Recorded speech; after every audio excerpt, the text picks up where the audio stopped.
بسم اللہ الرحمن الرحیم۔ السلام علیکم ورحمۃ اللہ وبرکاتہ۔ محترم ناظرین کرام، پروگرام میم کے مہمان کے ساتھ آپ کا میزبان شاہ رخ فیروز قادری حاضر خدمت ہے۔ اس پروگرام میں ہم مدعو کرتے ہیں ان شخصیات کو جن کا تعلق کسی نہ کسی دینی شعبے سے ہوتا ہے۔ یہ وہ شخصیات ہیں کہ جو اپنے خطابات کے ذریعے، اپنی تحاریر کے ذریعے اور اپنی سرگرمیوں کے ذریعے دین اسلام کی خدمت میں مصروف عمل ہیں۔ ہماری خوش نصیبی کہ آج ہمارے مہمان ہیں محقق اہل سنت حضرت علامہ مولانا نسیم احمد صدیقی نوری دامت برکاتہم العالیہ۔ حضرت مختلف دینی مشاغل میں مصروف رہتے ہیں اور حضرت کی کئی کتابیں ہم نے دیکھا کہ منظر عام پر آئیں۔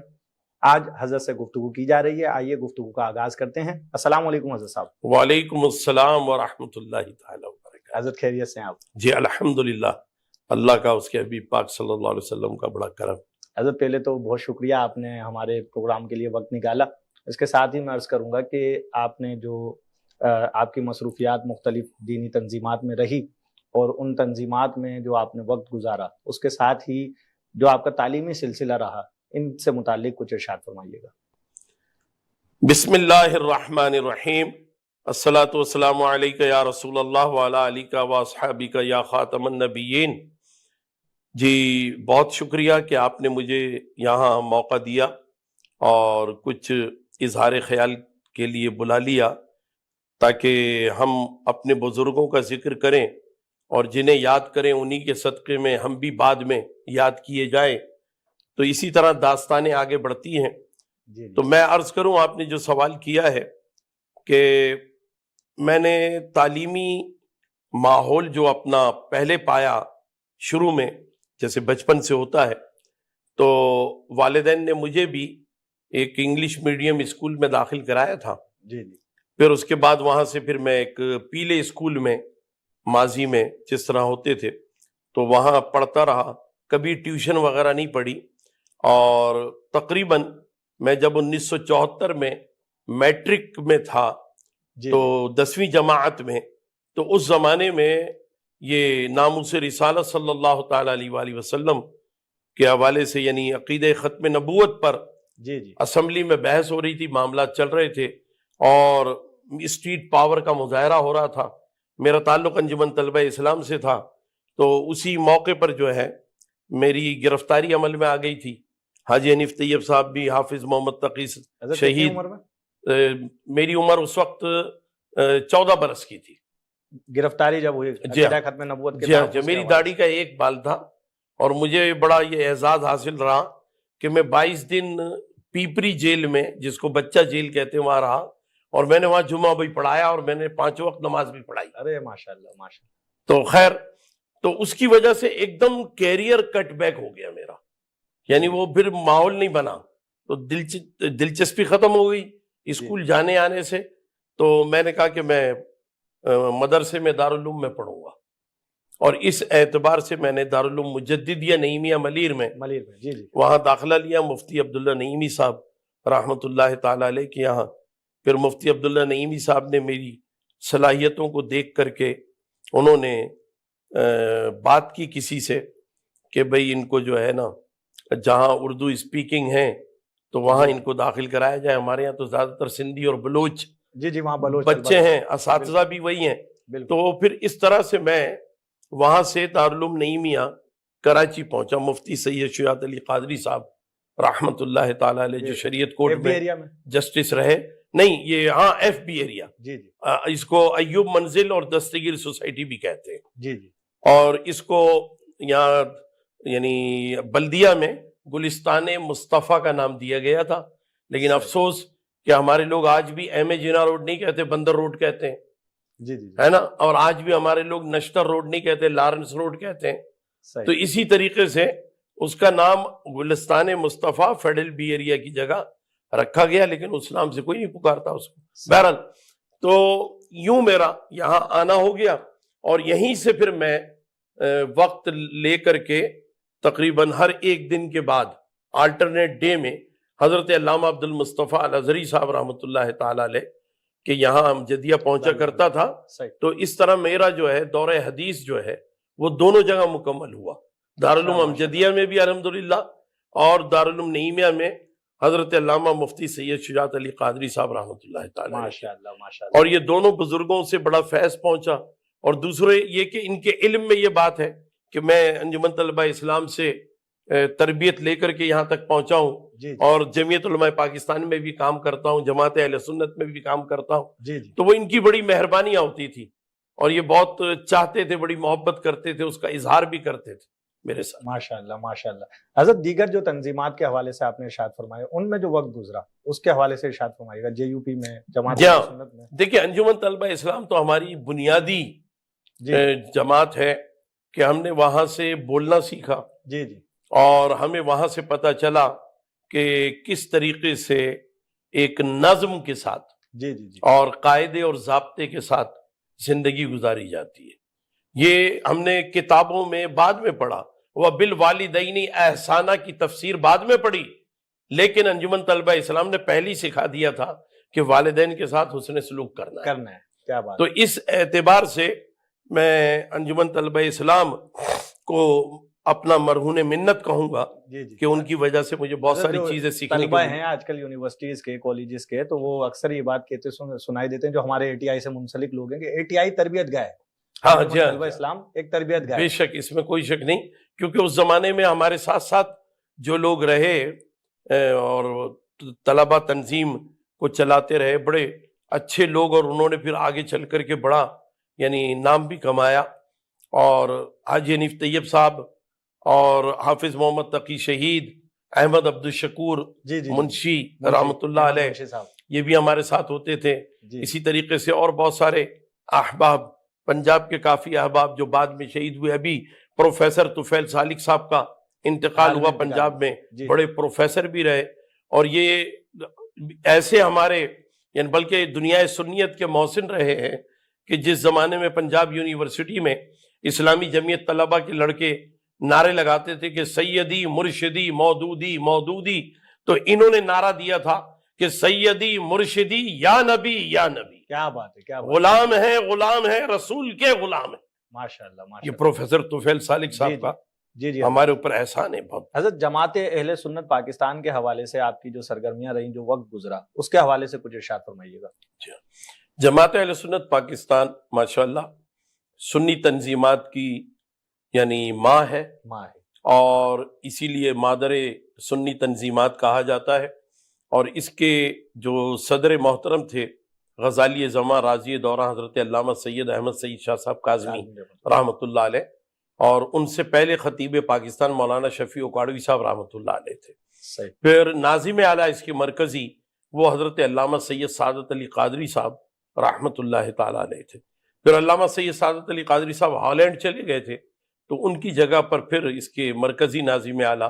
مولانا محمد وسائع الخطیب، اور پھر بعد میں جو ہے مولانا منظور الحق مختلف وقتوں میں یہ نظامت کے فرائض انجام دیتے رہے۔ جماعت اہل سنت کا ایک پرچہ ترجمان اہل سنت جی جی یہ نکلا کرتا تھا، اور یہ میں پرچہ لے کر کے پورے علاقے میں اس وقت اورنگی ٹاؤن میں تھا، تو اورنگی ٹاؤن میں تقسیم کرنا، قصبہ کالونی میں تقسیم کرنا، سب تک پہنچانا، اور پھر ان سے پیسے لینا اور پیسے لے کر کے آنا، اور پھر محمدی مینشن پہ جہاں یہ جوبلی مارکیٹ ہے، یہاں پہ دفتر تھا جماعت اہل سنت کا، جی تو میں یہاں تک پہنچاتا تھا۔ تو مجھ سے علامہ سعادت علی قادری صاحب رحمۃ اللہ علیہ، ان کا جو دفتر تھا تو وہاں پر وہ چک پڑی ہوتی تھی، مولانا سید حفیظ الدین حیدر رحمۃ اللہ علیہ سرکولیشن منیجر تھے، تو وہ پہلے کمرے میں بیٹھتے تھے، تو وہ مجھ سے کہتے تھے کہ جائیں اندر جائیں، مل لیں ان سے، تو میں جا کر کے ملا کرتا تھا۔ میں بتا رہا ہوں کہ جذبے کیسے آگے بڑھتے ہیں۔ حضرت یہ جو گفتگو ہے قطع کلامی کی معذرت، یہاں ہم محترم ناظرین ایک وقفے کی طرف جائیں گے حضرت، اس کو پھر وقفے کے بعد یہیں سے کنٹینیو کریں۔ صاف ستھرا اور پاکیزہ چینل فیملی کے تمام ممبرز کے ساتھ دیکھتے رہیے میم ٹی وی۔ ویلکم بیک ناظرین کرام، پروگرام میم کے مہمان جاری ہے، اور آج ہمارے مہمان ہیں محقق اہل سنت حضرت علامہ مولانا نسیم احمد صدیقی صاحب۔ گفتگو جاری تھی جماعت اہل سنت کے حوالے سے۔ حضرت آپ ارشاد فرما رہے تھے کہ ترجمان اہل سنت جو چھپا کرتا تھا، جو میں نے عرض کیا جماعت اہل سنت کا ترجمان جو ہے اس میں بڑے اچھے علمی مضامین بھی علماء کرام کے رہنمائی کے لیے، پھر اس میں جماعت اہل سنت کی پورے پاکستان کی بے شمول آزاد کشمیر وہ خبریں بھی چھپا کرتی خبریں تھیں، چھپتی تھی تو ہمیں معلوم ہوتا تھا کہ جماعت اہل سنت کے مختلف علاقائی سطح پر کہاں کہاں کیا کیا کام ہو رہے ہیں۔ تو میں وہاں پہنچتا تھا، جی جی تو جب ہمارے ناظم اعلیٰ علامہ سید سعادت علی قادری صاحب رحمۃ اللہ تعالی علیہ، بڑے وزادار اور بڑی علمی شخصیت کے مالک، بہت ہی سستہ اور شائستہ اور دھیمے لہجے میں گفتگو کرنے والے، ماشاء اللہ، اور بڑے ہی حلیم الطبع۔ تو میں اندر جاتا تھا حضرت کے دفتر پہ اور حضرت کو حساب دیتا تھا، تو حضرت کہتے تھے آپ کیسے تقسیم کرتے ہیں ترجمان کو؟ تو میں نے کہا میں ایک سائیکل لے لیتا ہوں کرائے پہ اور اس سے تقسیم کرتا ہوں۔ تو کہنے لگے ٹھیک ہے، آپ جب حساب دیا کریں تو سائیکل کا کرایہ منہا کر کے دیا کریں۔ اچھا، میرے لیے یہ نیا لفظ تھا منہا کرنا، منہا، صحیح، تو انہوں نے مائنس نہیں بولا، منہا بولا۔ منہا کا، تو جی جی، میں نے کہا حضرت منہا سے کیا مراد ہے؟ تو کہنے لگے مائنس کرنا۔ تو صحیح، میں نے کہا کہ اچھا، پھر میں باہر آیا، میں نے کہا میں اچھی اردو بولنے کی کوشش کروں گا کوشش کریں گے، کیونکہ یہ بڑے وزادار ہیں۔ تو بہرحال صحیح، اس طریقے سے ہم نے جماعت اہل سنت کے لیے چرم قربانی جمع کی، فطرہ جمع کیا، زکوٰۃ کو جمع کیا، کیونکہ یہ بات ناظرین کے لیے بھی بڑی حیرت انگیز ہوگی کہ جو یہ سمجھتے ہیں کہ ہر دارالعلوم اپنی کفالت آپ کرتا ہے۔ نہیں، جماعت اہل سنت نے پورے پاکستان کے دینی مدارس کی کفالت کی ہے، کفالت کی، کیونکہ جمع فنڈ جماعت اہل سنت کے پاس ہوتا تھا، پھر جماعت اہل سنت دارالعلوم امجدیہ کی مدد کرتی تھی، جی، جماعت اہل سنت نے حامدیہ رضویہ کی مدد کی، جماعت اہل سنت نے دارالعلوم نعیمیہ کی مدد کی، جماعت اہل سنت نے قمر الاسلام سلیمانیہ کی مدد کی، اس طرح جماعت اہل سنت ان کو دیا کرتی تھی۔ حضرت یہاں میں عرض کرتا چلوں کہ یہ جو مدارس کی امداد کا شعبہ ہے، تو مدرسہ انوار القرآن جو ہمارا مرکز اہل سنت میمن مسجد مصلح الدین گارڈن میں قائم ہے، یہاں سے تقریباً ہر سال ہی 150 سے 200 مدارس کے نام میں نے خود دیکھا ہے کہ باقاعدہ ان کو جو ہے نا امدادی طور پر رقم تھوڑی تھوڑی ہوتی ہے وہ رقم، اور وہ تھوڑی تھوڑی کر کے ہی جو ہے نا ایک ٹھیک ٹھاک بڑی اماؤنٹ بن جاتی ہے۔ تو یہ امداد کا سلسلہ یہاں سے بھی جاری ہے، اور جماعت اہل سنت کا جیسے کہ آپ نے ارشاد فرمایا حضرت، اس کے ساتھ ہی JUP میں آپ کا جو وقت گزرا، جی الحمدللہ، جمعیت علماء پاکستان، کیونکہ ہمارا دین اور سیاست کا تو بڑا گہرا تعلق ہے، جی جی، تو سیاست شجر ممنوع نہیں ہے، نہیں، بلکہ ہمارے سارے معاملات جو ہیں وہ سیاسی معاملات بھی دین کے تابع ہیں۔ نبی پاک صلی اللہ تعالیٰ علیہ وآلہ وسلم تمام حدود و تعزیرات کے فیصلے بھی مسجد نبوی شریف میں ہی کرتے تھے، صحیح، ٹھیک ہے نا؟ وہی بالکل، عدالت تھی، بالکل، وہی جنگی حکمت عملی کا مرکز تھا، سب کچھ وہیں ہوتا تھا۔ بلکہ وہ جگہ تو دلیل کے طور پہ عرض کروں جہاں حضرت ابو بکر صدیق رضی اللہ تعالیٰ عنہ کمانڈر ان چیف اور وزیر دفاع کی حیثیت سے منسٹری آف ڈیفنس کا قلمدان تھا ان کے پاس، تو وہ باقاعدہ طور پہ جہاں وزن کرتے تھے سپاہی کا، مسلمان سپاہی کا، صحیح، اس کا قد ناپا کرتے تھے، جی جی، اس کی صلاحیتوں کو چیک کرتے تھے، اسے شمشیر زنی کی دعوت دیتے تھے، ماشاءاللہ، سکھایا کرتے تھے۔ تو اس جگہ کو ادب والوں نے مسجد سبق کا نام دے دیا ہے کہ مدینۃ المنورہ میں مختلف محلے ہیں، تو ان میں ایک محلہ داؤدیہ ہے، جی جی، اور داؤدیہ محلے میں پاکستان کا سفارت خانہ بھی ہوا کرتا تھا، اور PIA کا سیلز منیجر ٹکٹنگ والا وہ بھی وہیں بیٹھتا تھا، آج بھی بیٹھتا ہے۔ تو بالکل اس کے سامنے جو ابھی نئی سڑک بنی ہے، اور وہ فلائی اوور بھی ہے اور نیچے انڈر پاس بھی ہے، تو وہاں کارنر پہ ایک مسجد کا ملبہ آج بھی رکھا ہوا ہے،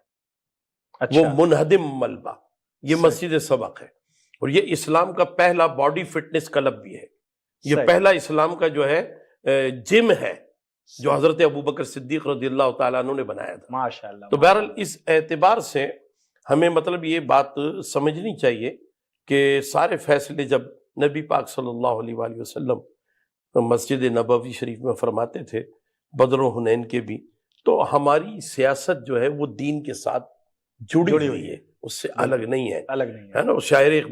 مشرق علامہ اقبال نے بھی کہا تھا کہ جدا ہو دین سیاست سے تو رہ جاتی ہے چنگیزی، کیونکہ سیاسی میدان میں بھی تو ادب سیکھنا ضروری ہے نا،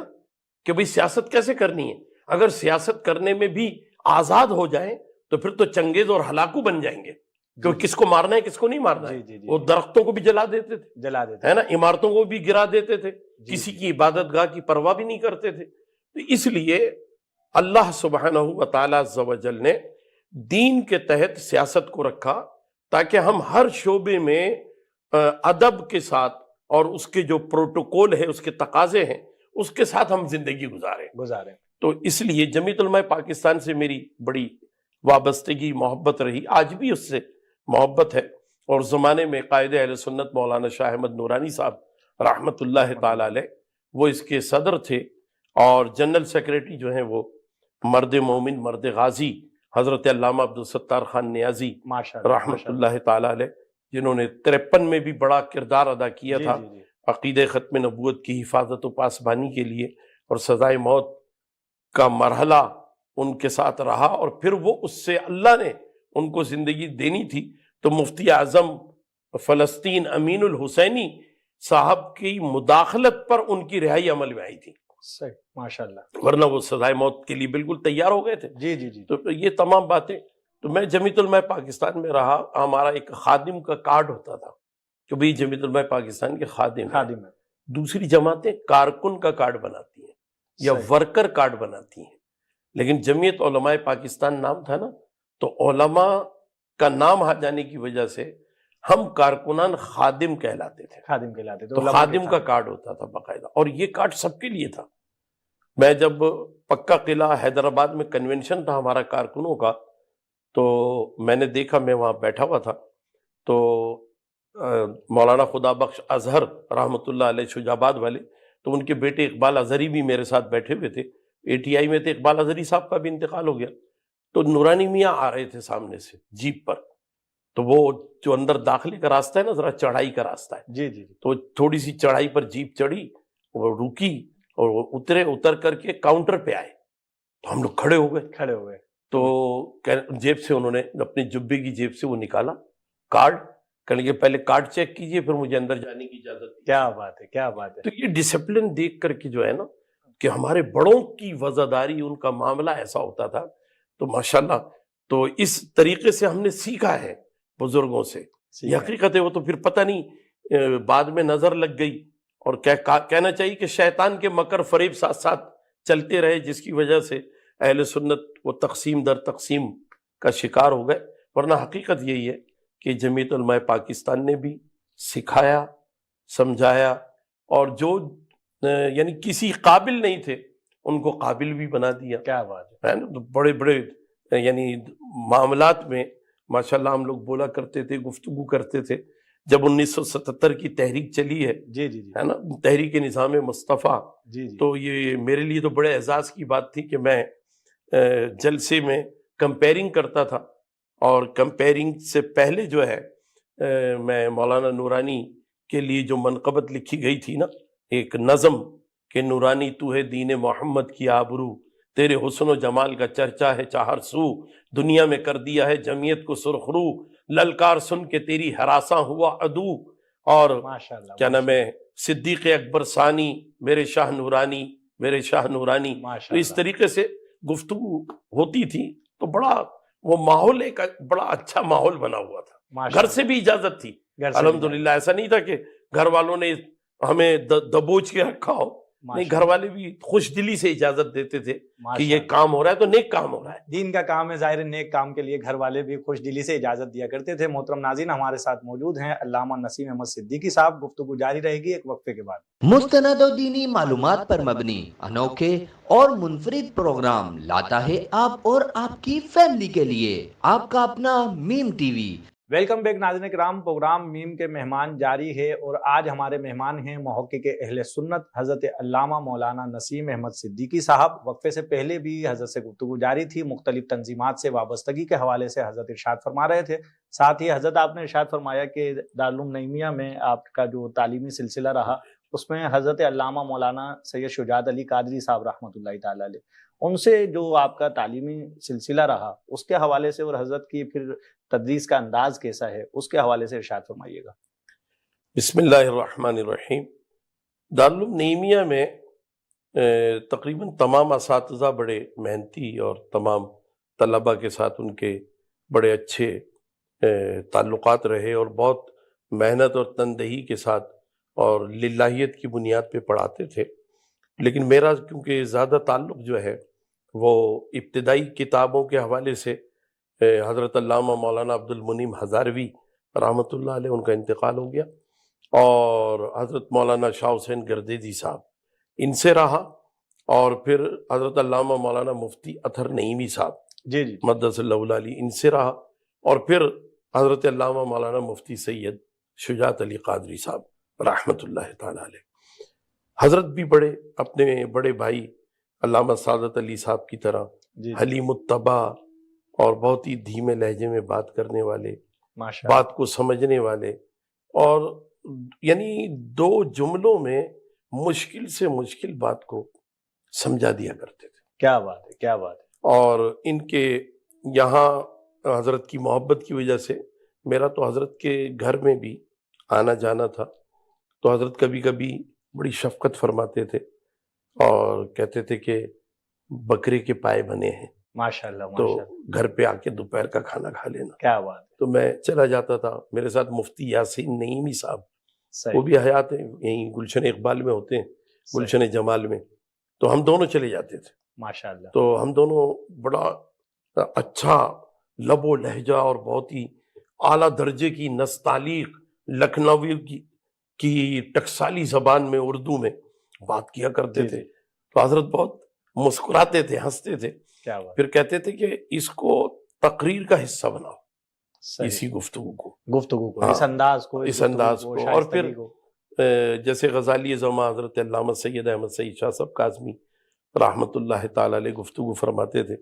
تو ان کی تقاریر سن کر کے ان کے لب و لہجے کا غلبہ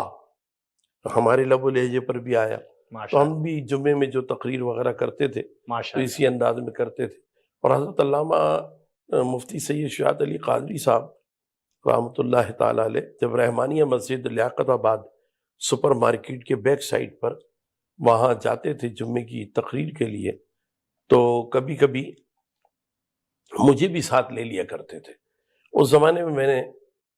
موٹر سائیکل چلانا سیکھ لی تھی، تو حضرت کبھی خود پیچھے بیٹھ جاتے تھے اور اپنی موٹر سائیکل مجھے دیتے تھے صحیح، کہ بھئی تم چلاؤ، میں تمہارے پیچھے بیٹھا ہوں۔ تو اس طرح ہم جایا آیا کرتے تھے۔ تو حضرت شریعت کورٹ کے جسٹس بھی رہے، ماشاء اللہ، اور اس زمانے میں آپ کے دور میں پیر کرم شاہ الازہری صاحب جی وہ جی بھی شریعت کورٹ کے جسٹس جسٹس رہے، تھے، آپ بھی رہے، جی جی، اور آپ نے بڑے تاریخی فیصلے کیے ہیں، اور وہ تاریخی فیصلے ابھی چھپ گئے، یعنی شائع ہو چکے ہیں۔ ماشاء اللہ، اور ایک بہت اہم کام کے لیے جب آپ کو ہماری حکومت نے موقع دیا کہ بھئی یہ جو فیملی پلاننگ کا مسئلہ ہے کہ خاندانی منصوبہ بندی کہ بچے دو ہی اچھے، تو کیا یہ جائز ہے؟ انڈیا نے آبادی کو کنٹرول کرنے کے لیے مردوں کی نسبندی شروع کر دی ہے، تو آپ اس سلسلے میں کیا کہتے ہیں؟ تو حضرت نے اس ضمن میں پوری دنیا کے عالمی رہنماؤں سے رابطہ کیا صحیح، اور مفتیان کرام سے رابطہ کیا۔ حضرت عربی بڑی روانی سے بولا کرتے تھے۔ ماشاء اللہ، حضرت علامہ مفتی سید شجاعت علی قادری صاحب رحمۃ اللہ تعالی علیہ وہ انڈونیشیا اور ملیشیا کے سرکاری دورے پہ پہنچے، اور پھر وہاں انہوں نے باقاعدہ طور پہ جائزہ لیا، اور اس اعتبار سے انہوں نے ایک پورا قانون جو ہے وہ بنانے کی کوشش کی تھی۔ ان کا کہنا صحیح، یہ تھا کہ اجتماعی طور پر قانون بنا کر مسلط نہیں کر سکتے، صحیح، ہاں ہر مسلمان کو انفرادی طور پر اجازت حاصل ہے کہ وہ اپنے فیملی کا کیریئر کیسے بنانا چاہتا ہے۔ صحیح، جیسے نبی کریم صلی اللہ علیہ وآلہ وسلم نے بھی اجازت دی ہے، تو بہت سی احادیث ہماری رہنمائی کرتی ہیں جس سے یہ پتہ چلتا ہے کہ اگر کوئی شخص یہ چاہے کہ کثرت عیال نہ ہو، نہ ہو، یعنی زیادہ بچے نہ ہوں، نہ ہو، تو وہ انفرادی طور پہ فیصلہ کر سکتا ہے، صحیح، اس کی اجازت ہے۔ اور باقاعدہ طور پہ مجھے بھی یاد ہے کہ فتاوی علماء ازہر شریف صحیح، مفتی صاحب نے مجھ سے خود اس کی ایک جلد نکلوا کر کے کہا تھا کہ اس کو دیکھو اور دیکھنے کے بعد فیصلہ کرو، کیونکہ میرے اپنے گھر میں بھی ایک مسئلہ ایسا آ چکا تھا، کیونکہ جن خواتین کو سیزر کے ذریعے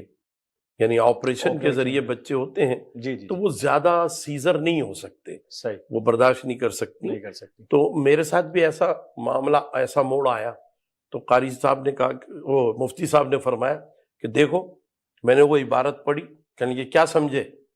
پھر کہنے لگے کہ آپ کو اختیار حاصل ہے، کیونکہ آپ انفرادی طور پہ اس کو اپنے گھر پر اس کو عمل کر سکتے ہیں، اس کا امپلیمنٹ آپ کر سکتے ہیں، لیکن حکومت اس کو تمام عوام کے لیے نہیں کر سکتا، پابند نہیں کیا جا سکتا، پابند نہیں کیا جا سکتا۔ تو صحیح، یہ بات مجھے ان کی بڑی اچھی لگی۔ بہرحال بہت افسوس کے ساتھ یہ کہنا پڑتا ہے کہ حضرت کا وہیں پر یعنی دل کا دورہ پڑا، اور وہیں آپ کا انتقال پرملال ہو گیا جکارتا میں، اور پھر جکارتا سے آپ کی یعنی جسد خاکی کو یہاں کراچی لایا گیا، اور پھر دارالعلوم نعیمیہ میں ہی جو ہے حضرت کی نماز جنازہ کا اہتمام ہوا، کہ حضرت کے جانے سے ایک بہت بڑا خلا پیدا ہوا، اس میں کوئی شبہ نہیں ہے۔ ہمارے بہت سے اکابر ایسے رہے ہیں، جیسے ممتاز المحدثین، راس العلماء والکاملین حضرت علامہ عبد المصطفیٰ الازہری رحمۃ اللہ تعالی علیہ، جی کہ ان کے جانے سے بھی بڑا خلا پیدا ہوا، خلا پیدا ہو، اور آج تک یہ خلا پر نہیں ہو سکا، کیونکہ انہوں نے تقریباً 60 برس سے زیادہ مسند حدیث پر جی، بیٹھ کر کے حدیث شریف پڑھائی، حدیث شریف کا درس دیا ہے، کیا بات، اور کتب صحہ پڑھائی ہیں، اور اس میں آپ کا حافظہ ایسا تھا کہ آپ صرف شیخ الحدیث نہیں، حافظ الحدیث تھے، ماشاء اللہ ماشاء اللہ، یہ علامہ اظہری صاحب رحمۃ اللہ اظہری تعالی صاحب علیہ رحمۃ کی اللہ بات۔ علیہ۔ تو بہرحال مفتی شجاعت علی قادری صاحب رحمۃ اللہ علیہ تو بہت چھوٹی عمر میں ہی وہ دنیا سے رخصت ہو گئے، اور ان کے بعد کیونکہ ان کے صاحبزادے ناصر علی قادری، انہوں نے تو ان کی جگہ لینی تھی، لیکن وہ کما حقہ طور پر ان کی جگہ نہ لے سکے، لیکن ان کی اپنی دینی خدمات ہیں اور کام کرتے رہے ہیں۔ انہوں نے سورینام میں، جنوبی امریکہ میں جا کر کے وہاں کام کیا، وہاں ایک مسجد اور ایک اسلامک سینٹر اس کی بنیاد رکھی اور اس کو وہاں پر چلایا ہے۔ تو یہ کچھ بزرگوں کے حوالے سے جی جی حضرت گفتگو ہو چلی تو باقی اکابرین کی پھر تعداد اتنی ہے کہ سب کے حوالے سے باقاعدہ علیحدہ علیحدہ پروگرام ہونے چاہیے۔ بہت شکریہ حضرت علامہ مولانا نسیم احمد صدیقی نوری دامت برکاتہم العالیہ، حضرت ہمارے پروگرام میں تشریف لائے۔ اپنے میزبان محمد شاہ رخ فیروز قادری کو دیجیے اجازت۔ السلام علیکم ورحمۃ اللہ وبرکاتہ۔